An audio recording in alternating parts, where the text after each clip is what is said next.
বন্যা পরিস্থিতির উন্নতি হয়েছে, মানুষের বাড়িঘর থেকে নেমে গেছে বন্যার জল, কিন্তু তারপরও কাছাড়ের কাটিগড়ার বহু এলাকায় এখনও সাগর সাদৃশ্য পরিবেশ, জলবন্দী বিভিন্ন গ্রাম। আর এতে পানীয় জল সংকটে ভুগছেন ওই সব এলাকার মানুষ। গবাদি পশু নিয়েও পড়েছেন সমস্যায়, দেখা গিয়েছে পশু খাদ্যের সংকট। স্থানীয়রা জানান, বন্যার ত্রাণ সামগ্রী মিললেও এ পর্যন্ত ওই সব এলাকায় পৌঁছায়নি পশু খাদ্য। খাদ্যাভাব সহ বিভিন্ন রোগে ইতিমধ্যেই বেশ কিছু গবাদি পশুর মৃত্যু হয়েছে। আমাদের কাছে স্থানীয়দের বক্তব্য সহ কিছু এক্সক্লুসিভ দৃশ্য রয়েছে। স্থানীয়দের বক্তব্য আর দৃশ্যগুলো দেখার আগে চটজলদি আমাদের ইউটিউব চ্যানেল সাবস্ক্রাইব ও ফেসবুকে আমাদের ফলো করে নিন। নমস্কার, আমার নাম বাবুল পাল।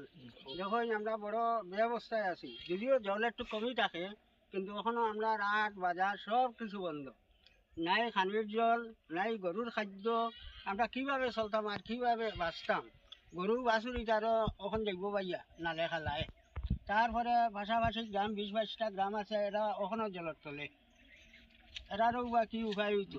আর আমরা তো খালি একটুক জায়গা পাইছে, ও একটুক জায়গার মাঝে আমরা দাঁড়াইছি আর কি, আটা ফেরা করিয়া ও অবস্থায় আমরা চলি। আর আমার নাম শ্রী জয়ন্ত দাস, আমার বাড়ি হরিনগর পার্ট 1। আমরা জলেডুবার মানুষ।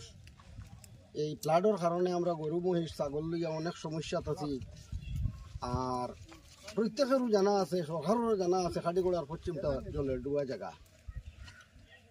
এই জলের ডুবা জায়গাত আমরা গরু ছাগল মহিষ লইয়া আমরা তো নানান সমস্যাত আছি। গরু ছাগল বাঁচানির কোনো উপায় নাই। কিছু কিছু মানুষের গরু ছাগল মরছই না, আর খানির অভাবে এখনো মরার সম্ভব আছে। কিছু মরবা আরও মরবা। আমরা কোনো রকম মেহনতর উপরে গরুর দান খালি কোনো রকম বাঁচাইয়া দিতে হয়েছে আজকে বর্তমানে। এক নম্বর হইল আপনার বর্তমানে খাওয়ার কোনো ব্যবস্থা নাই। জল এমন অবস্থা, মানে ওই যে বিলের জলটা খাইতে লাগে। সাপ্লাই আছে তখন এটা বন, কোনো ব্যবস্থা নাই। এইটা থেকে মানুষের একটা অসুখ বিসুখ সম্ভাবনা বা ধরছে জল বা পেট্রোল এগুলা মানে টুকিটাকি এটা দেখা দিছে আর কি। তো আমরা বহুত বিপদের মধ্যে মানে আসছিলাম আর কি।